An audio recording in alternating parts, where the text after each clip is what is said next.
Êxodo capítulo 32, versículo 1. Eu vou ler na nova versão, na Almeida do século 21, na versão Almeida 21, A21. Não sei se tem essa versão no Holyrics, mas coloca a que for mais próxima e a Almeida atualizada pode ser. Vendo que Moisés demorava para descer do monte, o povo juntou-se em volta de Arão e lhe disse: levanta-te, faze para nós um Deus que vá à nossa frente, porque não sabemos o que aconteceu a esse Moisés, o homem que nos tirou da terra do Egito. E Arão lhes disse: tirai os brincos de ouro das orelhas das vossas mulheres, de vossos filhos e das vossas filhas, e trazei-os aqui. Então todo o povo tirou os brincos de ouro das orelhas e os levou a Arão. Ele os recebeu de suas mãos e deu forma ao ouro com um cinzel, fazendo dele um bezerro de fundição. Então eles exclamaram: ó Israel, aí está o teu Deus, que te tirou da terra do Egito. Vendo isso, Arão edificou um altar diante do bezerro e proclamou: amanhã haverá festa ao Senhor. No dia seguinte, eles se levantaram cedo, ofereceram holocaustos e trouxeram ofertas pacíficas. O povo sentou-se para comer e beber, e depois se levantou para se divertir. Então o Senhor disse a Moisés: vai e desce, porque o teu povo que tirastes da terra do Egito se corrompeu. Depressa se desviou do caminho que lhe ordenei. Fizeram para si um bezerro de fundição, adoraram-no, ofereceram-lhe sacrifícios e disseram: aí está, ó Israel, o teu Deus, que te tirou da terra do Egito. O Senhor disse a Moisés: tenho observado esse povo e vi que é um povo muito obstinado. Agora deixa-me para que a minha ira se acenda contra eles, e eu os destrua, e farei de ti uma grande nação. Moisés, porém, suplicou ao Senhor seu Deus: ó Senhor, por que tua ira se acende contra o teu povo, que tirastes da terra do Egito com grande força e com mão forte? Por que permitir que os egípcios digam: foi para o mal que os tirou daqui, para matá-los nos montes e destruí-los da face da terra? Volta-te da tua ira ardente, e arrepende-te desse castigo contra o teu povo.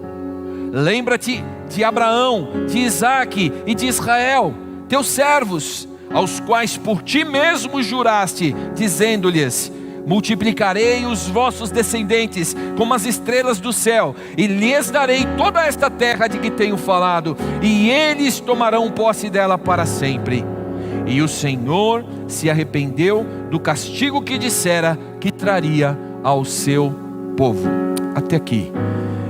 Dá-me graça, Senhor, para que a tua igreja possa receber de ti a palavra que tu tens colocado em meu coração. Seja eu instrumento nas tuas mãos nesta noite, para a vida da tua igreja, Pai, em nome de Jesus. Amém e graças a Deus. Certa vez, um homem impressionou Jesus, um centurião romano, que chegou em Jesus e falou para Jesus: olha, eu tenho um servo na minha casa, que é um servo a quem eu gosto muito, eu amo demais, e ele está enfermo, para uma enfermidade de morte, e eu preciso que tu venhas que tu venhas e para curá-lo, que tu dês uma ordem para curá-lo. E aquele centurião romano, ele falou para Jesus o seguinte, ele disse: olha, não precisa nem ir na minha casa, basta dar uma ordem, porque eu sou homem que estou debaixo de autoridade, e sei o que significa uma ordem de quem tem autoridade. Uma vez dada, ela será executada, ela acontecerá. E Jesus olhou para aquele homem e falou: estou impressionado, jamais vi nem na casa de Israel, nem no povo de Israel, jamais vi tamanha fé. E olha que me parece que Jesus aqui nesta resposta para o centurião romano, ele está transcendendo ao tempo, porque ele não está falando apenas do povo da sua contemporâneo ao seu tempo, apenas daqueles que estavam ali vivendo com ele. Aqui me parece que Jesus está transcendendo e olhando para toda a história do povo de Israel, e enxergando na história do povo de Israel essa condição de uma fé que não impressiona a Deus, de uma fé que não agrada a Deus, de uma fé que não move a mão de Deus. Um povo que tinha diante de si a possibilidade de conhecer e de se aprofundar no conhecimento do único Deus, Criador, poderoso, maravilhoso, bondoso, misericordioso, mas que ao longo da sua caminhada se mostrou cada vez mais indisposto para fazer isto. Parece que sempre andaram na contramão daquilo que poderia ser o melhor para suas vidas, conhecer a Deus. Por isso eu quero olhar com vocês algumas coisas importantes que eu vi nesse texto e que Deus colocou no meu coração. Primeiro ponto: aquele que não quer conhecer a Deus faz outros deuses para si. Aquele que não tem interesse em buscar ao Senhor, aquele que não tem interesse em viver uma vida de intimidade com Deus, certamente na sua caminhada vai construir outros deuses para si, vai erigir outros altares de adoração na sua vida. O profeta Oséias alerta o povo escolhido de Deus, do qual hoje nós fazemos parte, porque por causa de Jesus, nós hoje estamos na mesma condição do povo de Israel daquela época. Somos filhos de Deus, fazemos parte do povo escolhido de Deus. Deus olha para nós tanto quanto olhava para o povo de Israel. Deus está olhando para você agora. Deus está contemplando a sua vida e esperando de você algo. Oséias capítulo 6, versículo 3 diz assim: conheçamos e prossigamos em conhecer o Senhor, como o sol nascente, a sua vinda é certa.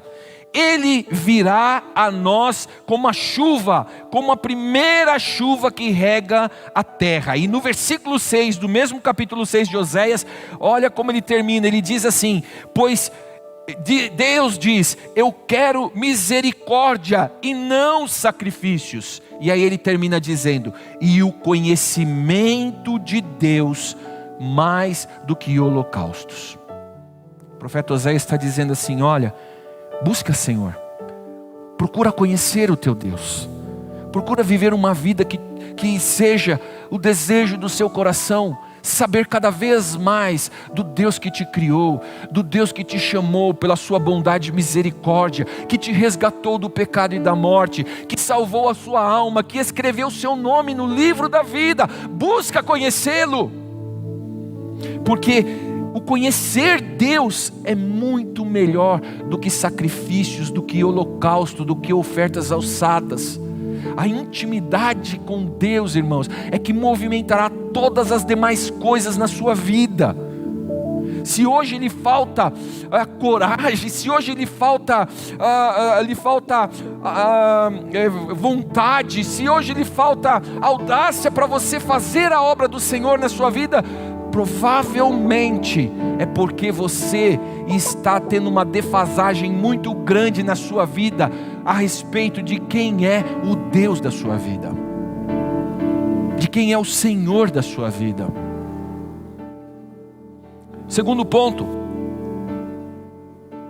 no versículo 2 até o versículo 6 vai estar relatado ali que quando o povo pede o bezerro de ouro para Arão prontamente pede para eles uma oferta para que o bezerro de ouro seja feito. E ele vai pedir os brincos, os anéis, as joias de ouro das mulheres, dos filhos, dos homens. E todos prontamente vêm e trazem ao sacerdote. Se não ofertamos ao Deus único, é porque estamos ofertando a deuses falsos. Nós fazemos das coisas deuses. Nós fazemos da nossa vontade deuses. Nós fazemos dos nossos prazeres deuses. E a esses deuses nós nos entregamos e ofertamos os nossos bens, o nosso tempo, a nossa vontade e muitas vezes até mesmo a nossa vida. Uma das coisas que ofendia a Deus e que entristecia o coração de Deus é que no meio do povo de Israel havia o culto a Moloque. O culto a Moloque, ele era o momento que no seu auge, no seu ápice, mulheres e crianças eram trazidos a um altar e eram entregados para serem mortos, para ofertar ao Deus Moloque. Se nós não conhecemos a Deus, se nós não nos intimizamos com Deus, não buscamos a Deus, certamente nós vamos começar a procurar outros deuses, criar outros altares, iremos construir outros deuses para nós e iremos ofertar a esses deuses. E é por isso que muitas vezes muitos males estão vindo em nossas vidas, porque desses outros deuses nós não iremos ouvir as mesmas palavras de bondade, de misericórdia, de amor que vem do Deus Criador. Por que Deus nos ama? Porque Ele nos criou, porque Ele nos fez do seu próprio Espírito, a sua imagem, a sua semelhança. Por isso o coração dele com relação a cada um de nós é cheio de amor, é cheio de graça, porque Ele nos fez com as palmas das suas mãos. Ele imprimiu em nós as suas digitais. Ele fez nós como a menina dos seus olhos. E Ele nos ama verdadeiramente. Já os deuses que nós criamos, que muitas vezes são induções das coisas equivocadas e erradas que recebemos do mundo, e às vezes até mesmo do próprio Satanás. Quando Satanás chega para Jesus e chega lá no momento do deserto, depois de estar 40 dias jejuando, irmãos, esses tempos eu jejuei 3 dias seguidos. No terceiro dia, irmãos, se alguém talvez fizesse uma negociata comigo ali, eu cederia, porque é muito difícil. Eu fico imaginando 40 dias e 40 noites jejuando, e daqui a pouco chega Satanás com toda a sua artimanha, com todas as suas parafernálias. Ele chega ali para tentar Jesus e tentar fazer Jesus criar um outro altar. E aí Jesus resiste a Satanás. Eu imagino, irmãos, se nós não conseguirmos entender, irmãos, que o buscar a Deus, o se intimizar com Deus é o que nos fará colocar o nosso tempo no lugar certo, investir os nossos recursos, fazer da nossa vida uma oferta agradável a Deus, uma oferta de cheiro suave a Deus. Não vai acontecer de outro jeito. Se você não buscar ao Senhor, não haverá motivação certa no seu coração para fazer a coisa do jeito certo, do jeito de Deus. E assim isto vai virar um ciclo de transtorno na sua vida, um ciclo desastroso na sua vida, porque você começa a criar muitos altares novos na sua vida, e gastar tempo, e gastar dinheiro, e gastar força, e gastar muito de você em coisas que só virão para te destruir, em coisas que só virão para te confundir. Foram muitas vezes que Deus se irou com o seu povo por causa da sua obstinação, por causa da obstinação dos seus corações idólatras. Falou pelos patriarcas, falou pelos libertadores, falou pelos profetas e falou até por anjos. Deus falou muitas vezes com o seu povo dizendo: olha, vocês estão errados, vocês não estão ouvindo a minha palavra. Eu já disse para vocês: não adorarás a nenhum outro Deus, não fará cultos a nenhum outro Deus, vocês não viverão em adultério, vocês não serão enganadores, eu dei para vocês um caminho. Mas vocês estão criando outros altares, porque nesses outros altares adulterar é bom, porque nesses outros altares mentir é bom, porque nesses outros altares enganar é bom. É por isso que esses altares são bons para vocês, mas eles são enganadores, eles são destruidores da sua vida. Mas no altar de Deus, quando nós erigimos um altar de Deus e na sua intimidade nós construímos um altar de uma oferta agradável a Ele, o Senhor se agrada de nós e responde às nossas orações. Olha o que está escrito em Juízes, capítulo 2. Como Deus falou por profetas, Deus falou pelos patriarcas, Deus falou pelos libertadores, e aí vem os juízes, e aí chega momentos que parece que Deus não tem mais como chegar em nós. Parece que tem momentos que nós não estamos mais acessíveis a Deus. Mas Deus, na sua rica bondade e misericórdia, manda seu anjo. Lá em Juízes capítulo 2, versículo 1, olha só: um anjo do Senhor subiu de Gilgal a Boquim e disse: eu que vos tirei do Egito, e que vos trouxe para a terra que prometi a vossos pais com juramento, e vos disse: nunca desfarei minha aliança convosco, e vós não fareis alianças com os habitantes desta terra. Preste atenção nesse versículo: e vós não fareis alianças com os habitantes desta terra, pelo contrário, derrubarei os seus altares. Mas não obedecestes a minha voz. Por que fizestes isso?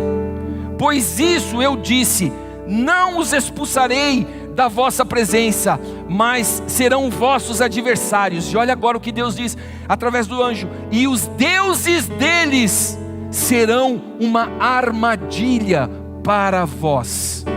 Depois que o anjo do Senhor falou isso a todos os israelitas, o povo chorou em alta voz, e por isso chamaram aquele lugar de Boquim, que Boquim significa o lugar de pranto e dores. Irmãos, Deus vai falando, Deus vai falando, Deus vai falando, e aí essa história termina porque ali nesse lugar, em Boquim, então eles restauraram o altar de Deus, e ali eles ofereceram uma oferta ao Deus único e verdadeiro. Muitas vezes entramos nesses estágios das nossas vidas, que parece que fechamos o nosso ouvido para a palavra de Deus, fechamos o nosso ouvido para entender o direcionamento de Deus.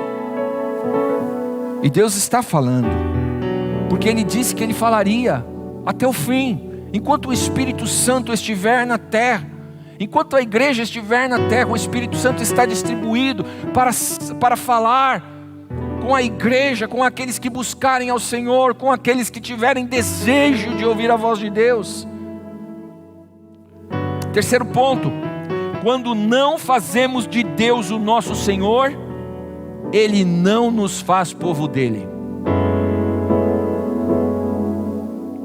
Jó, no auge da sua angústia, Jó declara em Jó capítulo 42, versículo 2, ele declara: bem sei que tudo podes, e que nenhum dos teus planos podem ser impedido. Ele está ali no auge da sua angústia. Se você olhar o capítulo 42, é bem no fim do momento de angústia de Jó. Dentro de pouco tempo Deus vai restaurar a sua sorte, vai restaurar a sorte de Jó. Mas ali ele está no momento do ápice, no total da sua angústia. Mas ele está dizendo ali uma coisa muito importante para nós: Deus não muda os seus planos. Deus não terá os seus planos frustrados. A grande pergunta que nós precisamos fazer hoje é: você, eu, nós estamos no plano de Deus?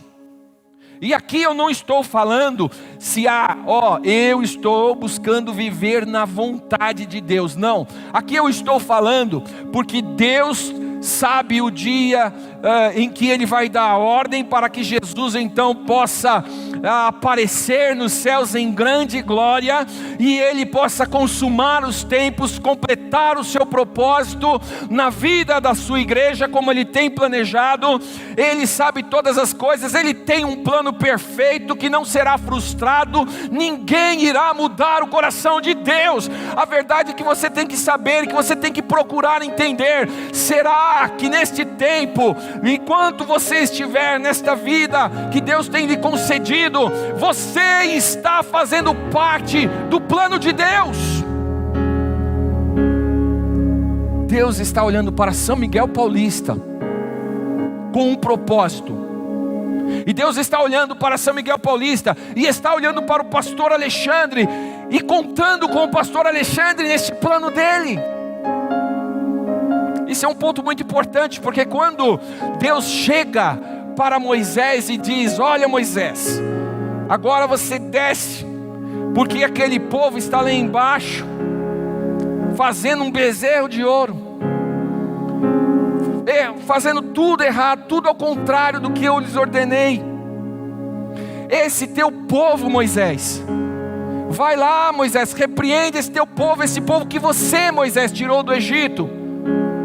Vai lá, eu já perdi a paciência com esse povo, Moisés. Vamos fazer o seguinte, Moisés, eu vou exterminar esse povo, vou acabar com todos eles, só vou deixar você e sua família, e eu vou começar o meu plano com você e com sua família. Eu não mudo o meu plano, Moisés, eu vou continuar no meu plano, mas eles não farão mais parte do meu plano.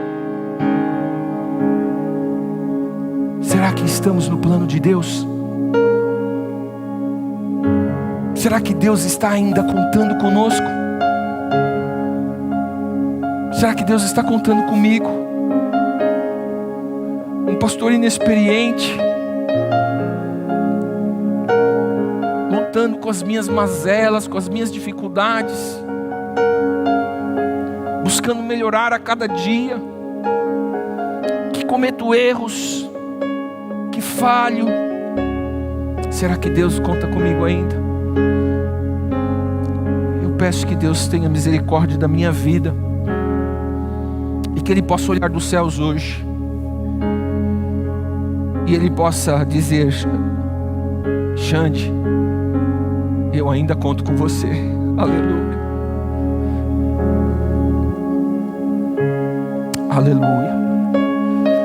Deus declara através do profeta Jeremias, capítulo 29 do livro de Jeremias, versículo 11: pois eu bem sei os planos que eu tenho a vosso respeito, diz o Senhor, planos de prosperidade e não de mal, para vos dar um futuro e uma esperança. Então me invocareis e vireis orar a mim, e eu vos ouvirei. Vós me buscareis e me encontrareis, quando me buscardes de todo o coração. Ah, Deus é tão precioso, irmãos, quando Ele nos enxerga obstinados nas nossas guerras pessoais, quando Ele nos enxerga falido nos nossos empreendimentos particulares. Ele ainda fala conosco, Ele ainda busca um caminho para nos dizer: esquece esse plano falido que você está escrevendo para você. Eu tenho um plano de vitória para você. Eu tenho um plano vencedor para a sua vida. Se você olhar para mim, e se você me buscar de todo o teu coração, você vai me encontrar. Deus não pede nada fantástico, Deus não pede nada fora do normal. Ele só pede: me busque de todo o seu coração. Ele só pede que você venha com intencionalidade completa à presença dEle. Deus não pode ser apenas o seu suprimento, Deus, o seu suprimento das coisas materiais, físicas. Ele é o teu tudo, Ele é o teu ar para respirar, Ele é o teu alimento, Ele é a tua alegria. Se no dia da tristeza você dobrar os seus joelhos e buscar ao Senhor, Ele fará da alegria dEle a sua força, para que você possa se levantar no dia mau e prevalecer.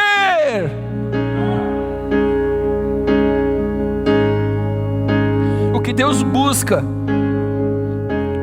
como Ele buscou em Moisés, porque quando Ele fala para Moisés, eu vou destruir todo esse povo, Moisés vai na presença de Deus e se transforma num intercessor. Ele fala: não, Deus, peraí, não destrói esse povo não, Senhor, esse povo é o povo a quem Tu fizestes uma aliança, a quem Tu fizestes uma promessa. Como se Deus não soubesse disso. Certamente aqui Moisés estava sendo testado por Deus, estava sendo testado porque Deus precisava de alguém que intercedesse. Aqui Moisés está sendo um tipo de Jesus Cristo. Ele está se posicionando no papel que logo mais à frente na história seria o papel fundamental para a religação do homem com Deus, através de Jesus Cristo na cruz do Calvário, seu Filho amado. Então Deus está buscando um intercessor. E Deus, lá em Ezequiel capítulo 22, versículo 30, Deus várias vezes vai deixar isto latente, irmãos, que constantemente na história Deus está procurando pessoas que se coloquem na brecha. Em Ezequiel capítulo 22, 30 diz assim: busquei entre eles um homem que levantasse um muro e que se pusesse na brecha diante de mim por esta terra, para que eu não a destruísse. Mas aí Deus termina através do profeta dizendo: naquele tempo, naquele povo obstinado, naquele povo rebelde, naquele povo que não queria viver as promessas de Deus e muito menos a palavra de Deus, Ele disse: não encontrei ninguém. Eu pedi, eu busquei, eu procurei, mas eu não encontrei ninguém.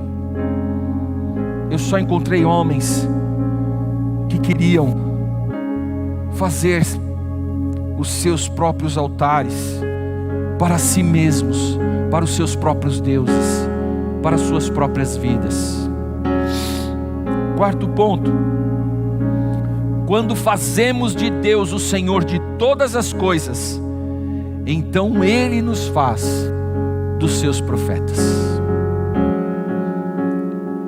Moisés não recebe a glória que era de Deus, e que ali Deus estava tentando passar a Moisés. Moisés vai dizer: não, Deus, este teu povo e não meu povo, que tu tirastes do Egito e não eu tirei do Egito, é teu povo, é tua glória. Isso é muito importante, queridos, porque nós precisamos entender que neste plano de Deus, no projeto de Deus, a glória é de Deus. Nós precisamos entender que se nós conseguirmos nos processos das nossas vidas, conseguir sempre colocar Deus como aquele que é glorificado e exaltado nas nossas vidas, e quanto mais nós conhecermos a Deus, quanto mais nós buscarmos a Deus, cada vez mais nós vamos conhecer Deus na sua grandiosidade, cada vez mais nós vamos conseguir conhecer Deus como Ele é grande, maravilhoso, poderoso, e como Ele é digno de receber a adoração e a glória que lhe é devida. A palavra de Deus nos fala a respeito do peso da glória de Deus. Tem alguns termos que, quando vão ser usados para evidenciar a glória de Deus, no hebraico, no original do hebraico, não está falando da glória efêmera e passageira que um momento de vislumbre nesta vida pode proporcionar. Eu fico imaginando, irmãos, o que deve ser chegar naquele país onde você olha para o céu e vê a aurora boreal, aquele fenômeno lindo da natureza. Com certeza, aquilo, quando você olhar aquilo, se você é uma pessoa que sabe quem é o Criador de tudo aquilo, quem fez todas as coisas, você olha para aquilo e você fala: meu Deus, como isto é maravilhoso, como isto é tremendo, você se emociona. Mas acredite, a glória de Deus é muito maior do que qualquer beleza que esta natureza possa evidenciar aos nossos olhos, porque a glória de Deus, ela não é apenas um vislumbre, ela é um peso da presença de Deus. Ela é inexplicável, e a glória é de Deus. Moisés, quando chega ali, ele fala: olha, não, Deus, o povo é teu, quem tirou eles do Egito foi o Senhor. Por isso, Senhor, eu não quero esta glória, mas eu quero, Senhor, ser sim aquele que hoje intercede por eles. E eu quero, Senhor, te pedir, Senhor, mais uma vez usa da tua misericórdia, mais uma vez usa da tua bondade para com eles. Senhor meu Deus, não sai do meio deles, não tira a tua mão.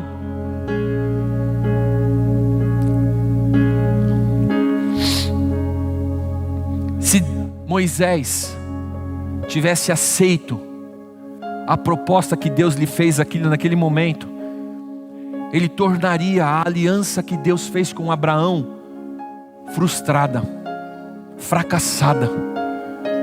E todos iriam dizer: o Deus de Abraão, de Isaac e de Jacó não conseguiu sustentar a sua aliança. Embora Deus nunca tenha quebrado a sua aliança com Abraão, com Isaac, com Jacó e com o seu povo Israel. Mas bem nós sabemos que os planos do Senhor iriam cair por terra ali, e Deus teria que fazer um novo começo a partir da vida de Moisés. Mas Deus não faz isso. Deus não quebra alianças. O Deus a quem nós queremos conhecer, o Deus a quem nós buscamos neste lugar, o Deus que um dia fez promessas para cada um de nós, através da sua palavra, através da vida íntima que temos com Ele. Ele não quebra suas alianças, Ele não volta atrás com a sua palavra, Ele não falha, Ele não fracassa, Ele não perde uma batalha. Ele é poderoso. E Ele vai então olhar para Moisés e vai dizer: tá bom, Moisés, Moisés, você vai voltar lá, e você então vai realmente continuar dirigindo este povo, e eu vou continuar com você. Irmãos, nós estamos vivendo um momento no qual a terra está precisando de intercessores. A palavra de Deus nos diz que Deus, quando olha dos céus e Ele vê a maldade sobre a terra, como está lá registrado em Ezequiel capítulo 22, como nós lemos. Se você ler o capítulo de Ezequiel 22, você vai ver, Deus estava olhando para a terra e buscando, vendo a maldade do homem, vendo a corrupção se alastrando, vendo o mal se expandindo sobre a terra. E Deus então vai olhar e vai buscar. Quando Deus chama Isaías para o ministério profético, Deus está ali, dá-lhe uma visão, coloca Isaías, transcende Isaías da sua condição e leva ele para ter uma visão da glória de Deus. E ele cai prostrado na presença do Senhor, e ele se arrepende porque é um homem pecador de impuros lábios. Ele vê a sua condição humana, ele vê a sua incapacidade de fazer o que Deus precisa que ele faça. Mas então Deus dá uma ordem a um anjo que tira do altar brasas e vai e toca os lábios de Isaías e diz: pronto, agora os teus lábios estão curados. E Isaías prontamente vai dizer: eis-me aqui, envia-me a mim. Nesta noite, irmãos, eu entendo que Deus está olhando para nós, irmãos, e entendendo quem nós somos, entendendo que nós não somos nada, que nós não temos capacidade de cumprir o plano dele. Eu quero abrir aqui para encerrar nós não somos capazes de fazer o que Deus quer que nós façamos. Mas quem disse que Deus precisa da nossa capacidade? Quem disse que Deus precisa da nossa sabedoria? Quem disse que Deus precisa dos nossos recursos?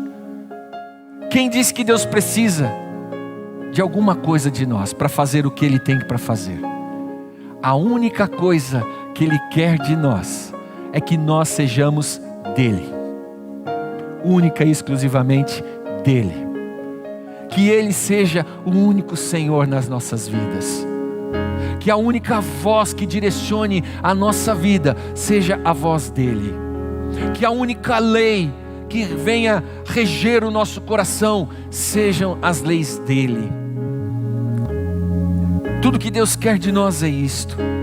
Por isso, irmãos, eu quero encerrar lendo esse capítulo maravilhoso. 2 aos Coríntios, capítulo 4.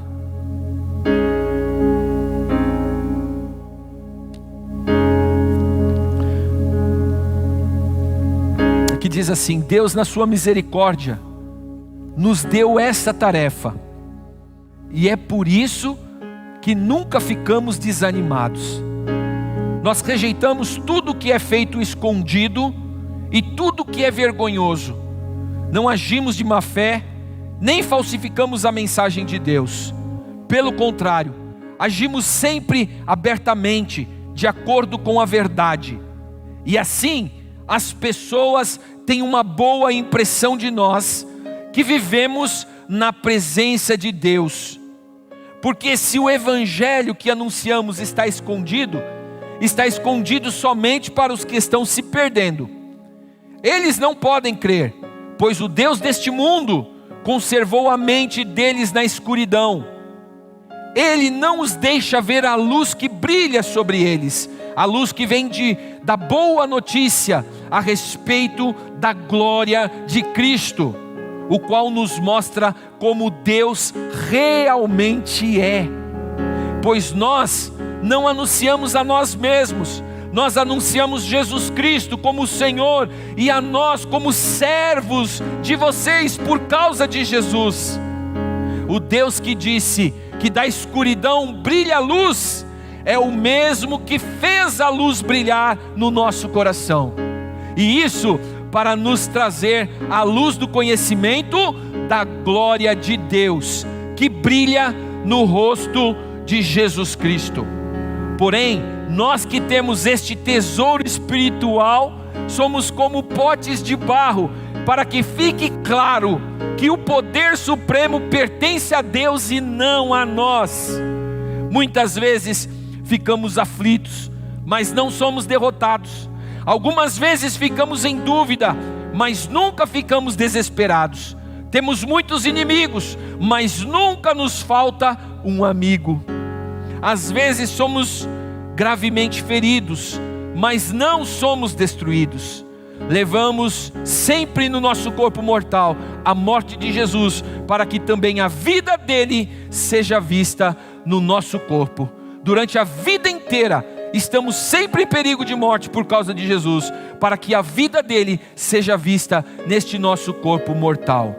E de modo que a morte está agindo em nós e a vida está agindo em vocês.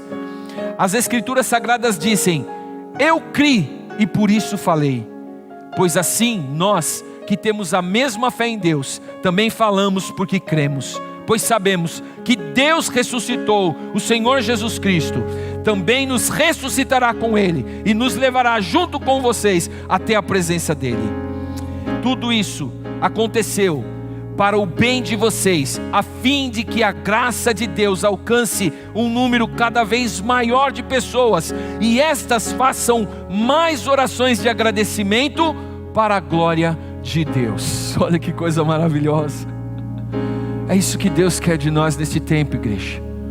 Que nós possamos viver esta vida proposital para a glória de Deus, para o propósito de Deus, para algo que realmente nos insira dentro do plano perfeito de Deus, com as nossas incapacidades, mas com os nossos dons que vêm dele, com as nossas limitações, mas com o Deus que não sabe o que é impossível. Nós precisamos entender que Ele tem feito todas as coisas em nós e através de nós, para que em nós a glória dEle possa ser manifesta. E quando nós andamos assim, nós juntos em comunhão, buscando a presença do Senhor, tendo intimidade com Deus, quando nós nos reunirmos, a presença do Senhor será real e verdadeira no nosso meio, e o peso da glória de Deus será manifesta no nosso meio. Que Deus abençoe você, querido, que você esteja nesta noite buscando de Deus derrubar os altares que porventura você tenha construído para alguma outra coisa que você possa pensar que parece ser um Deus na sua vida. Mas não, que você nesta noite possa dizer: não, isto aqui na minha vida não é de Deus, não é para Deus, não é Deus na minha vida. E tome uma decisão nesta noite, porque a palavra de Deus nos diz, quando Salomão termina o templo e entrega o templo ao Senhor, e ele faz a oração de entrega do templo ao Senhor, Deus vai responder a oração dele e vai dizer: se o meu povo, que se chama pelo meu nome, se humilhar, clamar e me buscar de todo o seu coração, eu virei, sararei a sua terra e abençoarei. Que nesta noite nós possamos ouvir a voz de Deus, e se Deus estiver te mandando derrubar algum altar que você construiu, algum altar que você erigiu, e eu tenho certeza que o Espírito Santo do Senhor está aqui nesta noite para abrir os teus olhos, para abrir o teu entendimento, porque a terra clama pela manifestação dos filhos de Deus. E a manifestação dos filhos de Deus não acontecerá no meio de um povo rebelde, no meio de um povo obstinado, no meio de um povo que não sabe se adora em Samaria, se adora em Belém, se adora na Judéia. Ele precisa de um povo que o adore em espírito e em verdade, um povo que o busque de todo o coração, e um povo que esteja disposto a dobrar os seus joelhos na presença dEle e a reconhecê-lo como o único e suficiente Salvador de sua vida. Fique em pé comigo, eu quero orar com você.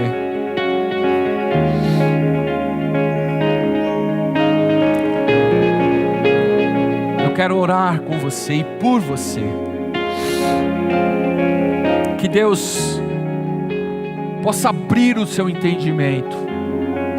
Tem coisas travadas, porque Deus não faz na vida daqueles que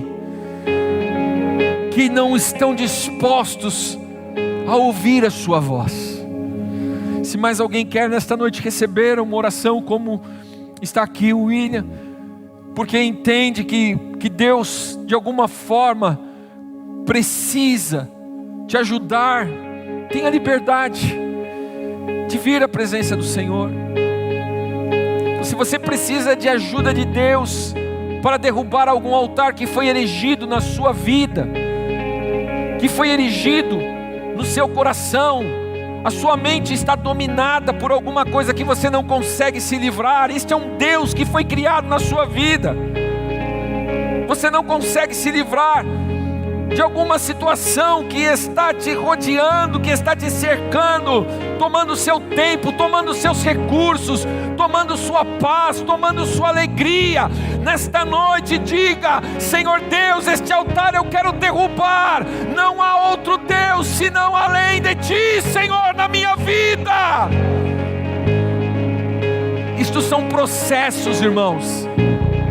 Isto são processos, e que nesta noite o Senhor possa fortalecer o seu servo, porque esses processos, irmãos, se não forem constantemente fortalecidos na oração, na palavra, no jejum, assim como o povo de Israel caía e voltava a cair nos mesmos pecados, nas mesmas falhas, esses processos, esses ciclos viciosos nas nossas vidas voltam e voltam e voltam e voltam.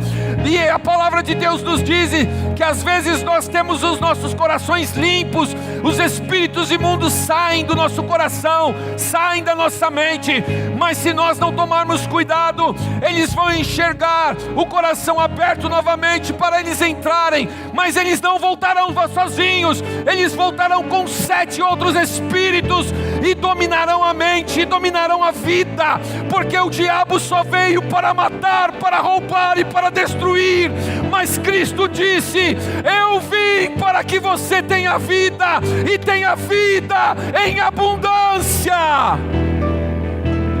Em nome de Jesus, derrube estes altares que te impedem de orar, derrubem esses altares que te impedem de servir ao Senhor com alegria, para que o Senhor possa se manifestar na sua casa, na sua vida.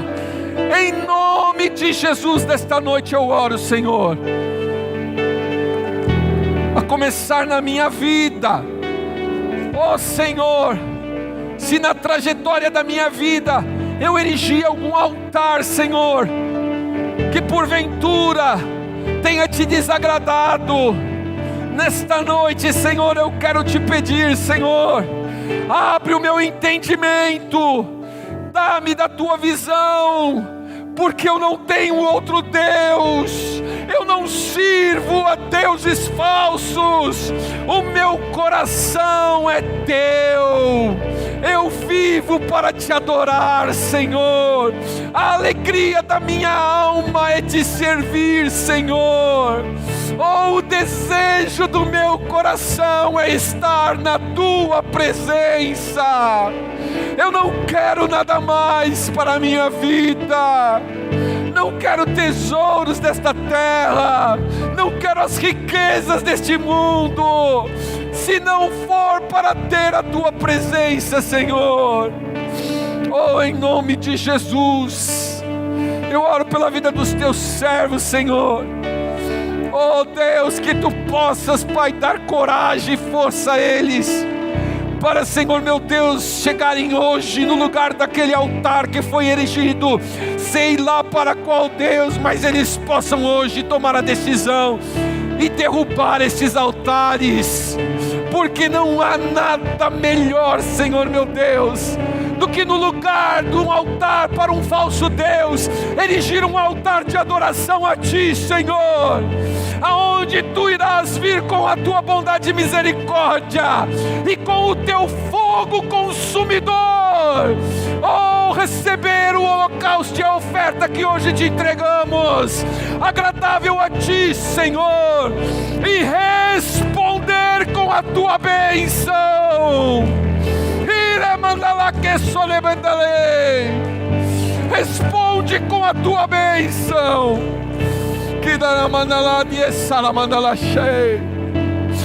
Oh Deus, hoje nós temos uma aliança que não quebra, temos uma aliança que está fundamentada não em nós. Oh, a aliança que eu tenho contigo hoje, Senhor, foi feita no sangue do Cordeiro. Por isso a oferta não é mais de holocausto, de boi, de bode, de carneiro. Não é mais, Senhor meu Deus, de coisas materiais. A oferta hoje é com as nossas vidas. Por isso, Pai, em nome de Jesus, Senhor, em nome de Jesus, dá força ao teu povo, Senhor. Oh, aleluias, dá força ao teu povo, para que hoje eles possam, Senhor, oh, começar a edificar um novo altar em suas vidas para Ti, Senhor.